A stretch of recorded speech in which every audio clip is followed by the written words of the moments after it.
Hello बच्चों, प्यारे बच्चों, गुड मॉर्निंग। कल आप लोग को बता रहे थे कि सारणिक क्या है। सारणिक को बता रहे थे, सारणिक का कल आप लोग को इंट्रोडक्शन दिए थे।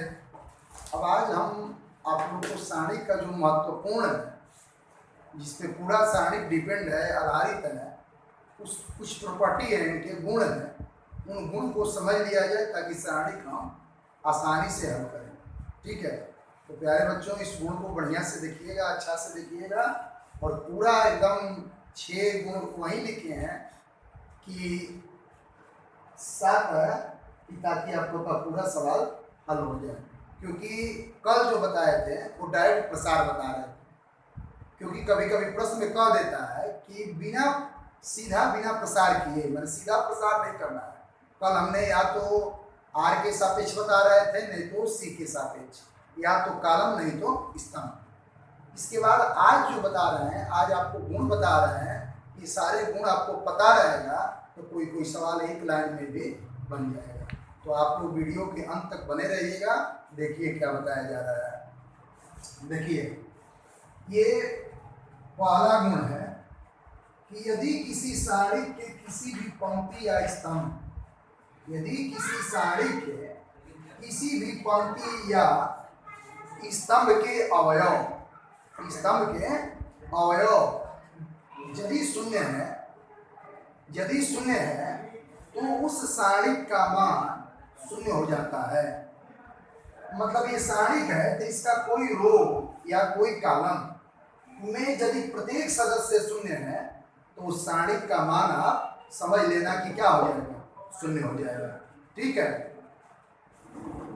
तो भैया ना। अब इसके बाद नंबर 2 कह रहा है कि यदि किसी सारणी की पंक्तियों को स्तंभों में तथा स्तंभों को पंक्तियों में परस्पर परिवर्तित कर दिया जाए, यानी जैसे आप देख रहे हो कि A1 B1 C1 A2 B2 C2 A3 B3 C3 ये है। तो इसके इक्वल टू में क्या किया गया है कि जो रो है, रो को किसमें बदल दिया गया है, कॉलम में। तो कभी आपको आवश्यकता हो कि हम रो को कॉलम में चेंज कर दें या कॉलम को रो में चेंज कर दें, तो आप चेंज कर सकते हो, उससे सारणिक के मान में कोई परिवर्तन नहीं होगा। ठीक है। नंबर 3 गुण कहता है कि यदि किसी सारणी की किन्हीं दो पंक्तियों या दो स्तंभों को परस्पर बदल दिया गया, परस्पर माने आपस में, तो सारणी के मान का चिन्ह बदल जाता है, मान नहीं बदलता है। जैसे देखिए, यहाँ पर लिखा है A1 B1 C1 A2 B2 C2 A3 B3 C3। ये है क्या कि ये C1 जो है, C1 चला गया है C2 के स्थान पर और C2 आ गया है C1 के स्थान पर। कुछ नहीं, मान एकदम आपको जो का त्यो प्राप्त होगा, परंतु इस सारणी का चिन्ह बदल जाएगा। प्यारे बच्चों, यदि आप चाहते हैं कि इस माइनस को भी समाप्त कर दें, तो आप A3 को लेकर आ जाइए A1 के जगह पर और A1 को लेकर चले जाइए A3 की जगह पर। तो याद रखिएगा नियम नंबर 3, यदि किसी सारणी की दो पंक्तियों या दो स्तंभों को परस्पर बदल दिया जाए, यानी इनका स्थान बदल दिया जाए, तो सारणी के मान में परिवर्तन नहीं होता है, परंतु इसका चिन्ह बदल जाता है। नंबर 4 लिखा गया है, यदि किसी सारणी में दो पंक्तियां या दो स्तंभ सर्वसम, देख रहे हैं ना, सर्वसम का मतलब होता है समान, बराबर, सर्वसम हो तो उस सारणी का मान शून्य हो जाता है। ये गुण को याद करने से इतना फायदा होगा कि यदि मान लीजिए कि यही सवाल है, परीक्षा में आ जाए कि सिद्ध करिए 0, आप सोचेंगे कि इसका प्रसार करें, और यदि आपको गुण पता है, कौन गुण, यही R1 और R2, R1 A1 A2 A3 A1 A2 A3 R1 R2 बराबर है, तो डायरेक्ट लिख दीजिए कि चूंकि R1 और R2 समान है, इसलिए सारणी का मान शून्य हो जाएगा। और कोई पूछेगा तो फिर आप नियम बताएंगे, यदि किसी सारणी में दो पंक्तियां या दो स्तंभ सर्वसम हो तो सारणी का मान शून्य हो जाता है। ठीक है, ये नियम नंबर 4। नियम नंबर 5 में आएंगे। 5वां कह रहा है कि यदि किसी सारणी की किसी एक पंक्ति या स्तंभ के सभी अवयवों को किसी संख्या से गुणा कर दिया जाए, तो सारणी के मान में भी उस संख्या से क्या हो जाता है, गुणा हो जाता है। जैसे देखिए, जैसे में ये पहला जो पंक्ति है लिखा गया है K1 KA1 KA2 KA3, क्या किया गया है कि पहला में से K कॉमन कर लिए। जब K कॉमन कर लिए तो आपको बच गया A1 A2 A3 B1 B2 B3 C1 C2 C3। तो पहले K का गुना था पहली पंक्ति में, लेकिन यहाँ जब रिजल्ट इसका आएगा तो पूरे मान में K का गुणा हो जाएगा। तो याद रखिएगा, यदि किसी सारणी की किसी पंक्ति या स्तंभ के सभी अवयवों को किसी एक संख्या से गुणा कर दिया जाए तो सारणी के मान में भी उस संख्या का गुणा हो जाता है। ठीक है। नंबर 6 वेरी इंपॉर्टेंट है। इसको देखिए, ये कहा है कि यदि किसी सारणी की कोई पंक्ति या कोई स्तंभ योग के रूप में हो, किस रूप में, योग के रूप में हो, तो उसको आप चाहो तो 2 योग के रूप में हो तो 2 भाग में, 3 योग के रूप में हो तो 3 भाग में आप इसको बांट सकते हैं। जैसे लिखा है कि A1 + B1 A2 + B2 A3 + B3 C1 D1 C2 D2 C3 D3। इसको क्या किया कि इसको 2 भाग में बांट दिया, A1 A2 A3 C1 C2 C3 D1 D2 D3 plus अब ये वाला भाग B1 B2 बाकी जो का क्यों रहेगा। ठीक है, यानी कि योग के रूप में रहेगा तो आप चाहे तो ऐसे कर सकते हैं। ठीक है। अब इसके बाद यहाँ आ जाइए, नंबर 7 आप लोग को दिखाई दे रहा होगा कि यदि किसी सारणी में चर x निहित है और सारणिक अवयव x में बहुपद है और x बराबर a रखने पर सारणी का मान 0 हो जाता है, तो x - a सारणी का क्या है, गुणनखंड। ठीक है, अपनी भाषा में हम बता दे रहे हैं। यदि मान लो कि ऐसे सारणी दिया हो और x का कोई मान दिया हो और पूछ रहा है कि सिद्ध करके दिखाइए इसके लिए यह गुणनखंड है कि नहीं है, आप क्या करोगे कि उस x के मान को, उस चर के मान को उठाओगे और सारणिक में पुटअप करोगे।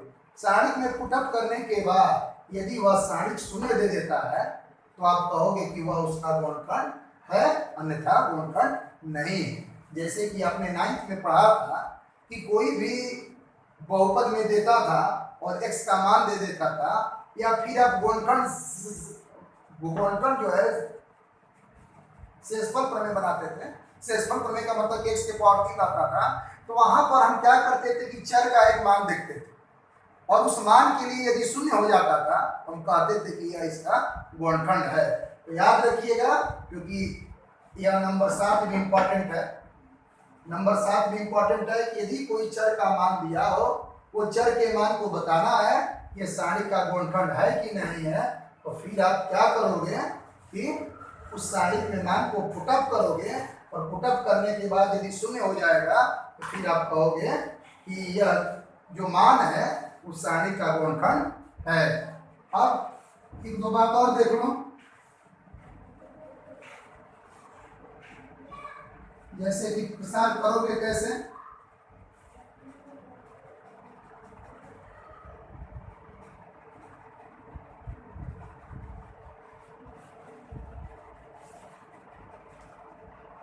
पहले से लिख देने पर आपका समय बहुत लंबा वीडियो नहीं खींचेगा, आप कम समय में कर लेंगे। जैसे कि आपको एक चीज कल बताए थे कि सारणी का जो प्रसार करते समय इस चिन्ह का आप बर्ताव करोगे, इस चिन्ह का बर्ताव करोगे, plus minus plus minus plus minus plus minus plus, और तुमको 3 वाला ही पढ़ना है। 4 वाला आप पढ़ोगे ग्रेजुएशन में, आप 10+2 में हो, 12th के विद्यार्थी हो, तो आपको 3 वाला ही पढ़ना है। और ये सारणिक है तो जान रहे हैं जितनी पंक्ति होगा उतना स्तंभ होगा। दूसरी बात यह बता रहे हैं कि यदि मान लो एग्जाम्पल के तौर पर लिख दे रहे हैं 3 5 8 9 7 2 1 4 5, ठीक है ना। यदि आपका सीधा यदि आप चाहोगे तो कल के नियम द्वारा इसका मान निकाल लोगे, 3 लोगे, इसके बाद जैसे कल के बात को रिपीट कर दे रहे हैं, 3 लेंगे तो ये खत्म हो जाएगा, ये खत्म हो जाएगा, बच जाएगा 7 2 4 5। इसके बाद माइनस का चिन्ह है, यहाँ देखिए माइनस का चिन्ह है तो -5 लेंगे, तो ये खत्म, बच जाएगा 9 2 1 5। ठीक है, इसके बाद लास्ट रिजल्ट -8 माइनस नहीं सॉरी प्लस होता है, तो प्लस ये खत्म, यानी कि बच जाएगा 9 7 1 4। ये आपको पता होगा कि पहले इसका गुना ऐसे कराते हैं, इसके बाद ऐसे कराते हैं, ठीक ना, क्योंकि आप याद कर लो इस चीज को, जैसे नोट करना होगा, नोट कर लेना कि ए बी सी डी, यदि ए बी सी डी है तो इसको आप क्या करोगे कि पहले करोगे ए डी और माइनस करोगे क्या बी सी, ठीक है। तो उसी तरह से याद रखना कि पहले ऐसे गुणा कराएंगे, इसके बाद ऐसे कराएंगे, ऑलरेडी बीच में माइनस होता है, यदि कहीं माइनस आ जाए तो वह माइनस क्या हो जाता है, प्लस हो जाता है, ठीक है। अच्छा, एक मिनट और एक बात देख लो, यदि कह देगा कि सीधा प्रसार नहीं करना है, इसको गुण लगाना है, तो आप गुण लगाओगे। गुण लगाने से क्या होता है कि जो छोटा हो जाता है, जैसे मान लो ये 3 है, तो ये आप लोगों को पता होगा, लिख भी दे रहे हैं कि इसको कहते हैं C1, इसको C2, इसको C3, इसको कहते हैं R1, इसको कहते हैं R2 और इसको कहते हैं R3। R मतलब रो, C माने कॉलम, रो माने पंक्ति और कॉलम माने स्तंभ। तो आप कोई गुण लगाकर इसको चाहो तो छोटा कर लो और करने के बाद इसका प्रसार करो। तो पहले आप 1 बार 2 बार 3 बार 4 बार 10 बार कम से कम पढ़कर किताब से इसके गुण को समझ जाना। यदि गुण को समझ जाओगे तो फिर अगले दिन आप लोग को इसका सवाल बताएंगे, क्योंकि आप लोग को कल ही बता दिए थे कि सारणी का विकास क्यों हुआ था। तो सारणी का विकास हुआ था युगपत समीकरणों को हल करने के लिए। जैसे कि आपको कल बताए थे कि सारणी का ज्ञान हमको अभी नहीं हो रहा है, 10th में ही हो गया था। 10th में एक समीकरण आप लोग पढ़े होंगे, बीजगणन द्वारा हल करना था, तो वहां से ही हो गया था, लेकिन आकर इसका विस्तार हम लोग यहाँ पढ़े हैं। तो प्यारे बच्चों, यदि चाहते हो कि सारणी का एक भी सवाल छूटे ना, हल हो जाए, आसानी से हो जाए, तो कृपया आप इस गुण को पढ़ लीजिएगा। और एक बात और ध्यान दीजिएगा कि सारणी में संभवतः प्रयास करिएगा कि 1 1 1 चाहे 1 1 1 इस तरह आ जाए, ताकि जब 1 आ जाता है तो फिर 0 आने में आसानी होगा। और एक बात और याद रखिएगा कि कभी भी गुण लगाकर 2 ही 0 करिएगा, 2 से ज़्यादा नहीं, ताकि 2 0 हो जाएगा तो फिर तीसरा के सापेक्ष इसका क्या कर सकते हैं, प्रसार कर सकते हैं, ठीक है ना। तो आप बढ़िया से इसको पढ़ लीजिएगा। वीडियो को हमेशा शुरू से अंत तक देखिए, लाइक करिए, शेयर करिए, और नए हैं तो इसको सब्सक्राइब करिए। और कोई भी दिक्कत हो वो यह नंबर है, ये नंबर कॉल वाला नंबर भी है, व्हाट्सएप नंबर भी है, इस पे आप नए हैं, कोई दिक्कत है तो इस पे आप लिख कर भेजिए, आपके प्रॉब्लम को सॉल्व किया जाएगा। जय हिंद।